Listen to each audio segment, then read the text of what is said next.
Alors, pour voir la notice du cerveau, j'ai eu à faire une petite expérience avec Startup Academy que je vais vous relater tout de suite. Alors, l'expérience, c'est laquelle? Lorsque je faisais les conférences Startup Academy, en général, au début, en 2016, c'était dans des hôtels. Pourquoi l'hôtel? Parce que l'hôtel, c'est plus grand, ça peut contenir un nombre très important de personnes. Et ce qui se passait, c'était quoi? Quand la conférence finissait, je donnais un formulaire de satisfaction à tous ceux qui étaient à la conférence et juste après.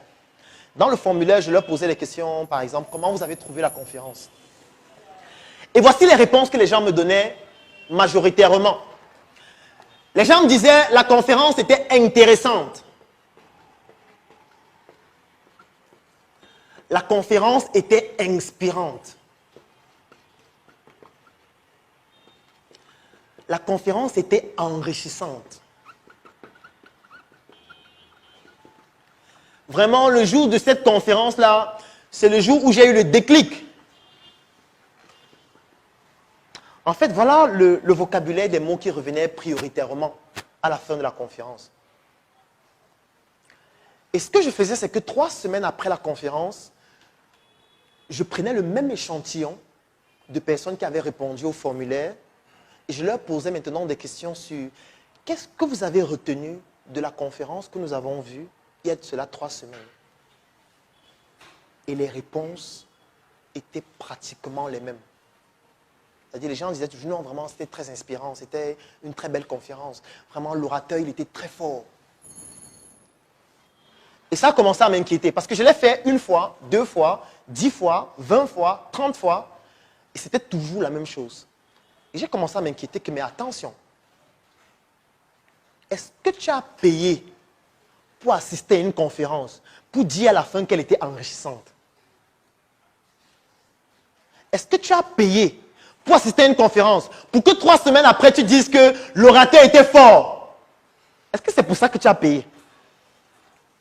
Ça veut dire qu'en fait, tu as perdu ton temps. Parce que si on analyse bien ce que les gens donnent comme réponse, en fait, ce ne sont que des émotions. Les gens ne retransmettent que les émotions de la conférence, de la formation. Mais les gens n'en ressortent pas réellement avec le contenu exact qu'on a vu. Et je me rendais compte que ça se répétait.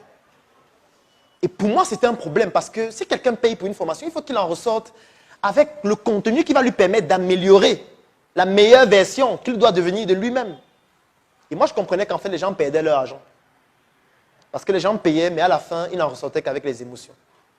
J'ai donc essayé de me poser la question, qu'est-ce qu'on peut faire pour qu'à la fin d'une conférence, d'une formation, les gens n'en ressortent pas juste avec les émotions, mais capitalisent réellement sur le contenu de la formation. C'est donc la raison pour laquelle j'ai donc développé cette solution qui sont basées sur les principes du fonctionnement du cerveau, ce que j'appelle la notice du cerveau, pour pouvoir capitaliser au maximum sur le contenu d'une formation. Donc, je vais vous présenter les 7 solutions que vous allez utiliser tout au long de cette formation.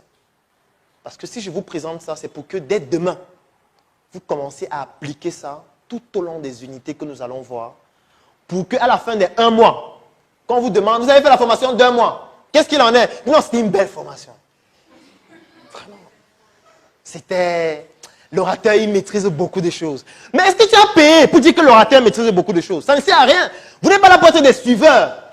Pour être tous les jours suivre, vous dites que non, vraiment, les gars, les startups, ils sont forts. Ce n'est pas ça l'objectif. Ne parlez même plus de nous après. Ce n'est pas ça qui est important. Ce qui est important, c'est que les compétences que vous acquérez maintenant, que vous soyez capable de mettre ça en application et que ça vous permette d'améliorer soit une activité déjà existante ou ça vous permet de créer une nouvelle activité.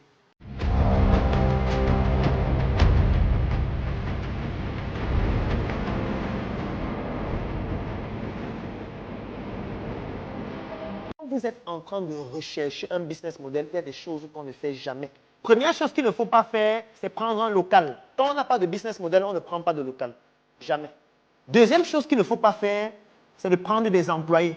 Troisième chose qu'il ne faut pas faire, quand on n'a pas de business model, on ne légalise pas. Les personnes qui rencontrent le problème que vous avez identifié constituent ce qu'on appelle la population cible. C'est pour ça qu'on les appelle la population cible et non la population. Ce n'est pas la même chose. C'est une catégorie de la population qui rencontre un certain type de problème qu'on ait identifié. Il y a des fois, je vais vous poser une question. Ton projet, c'est une entreprise, c'est une start-up. Il faut que tu sois capable de me dire exactement ce que c'est.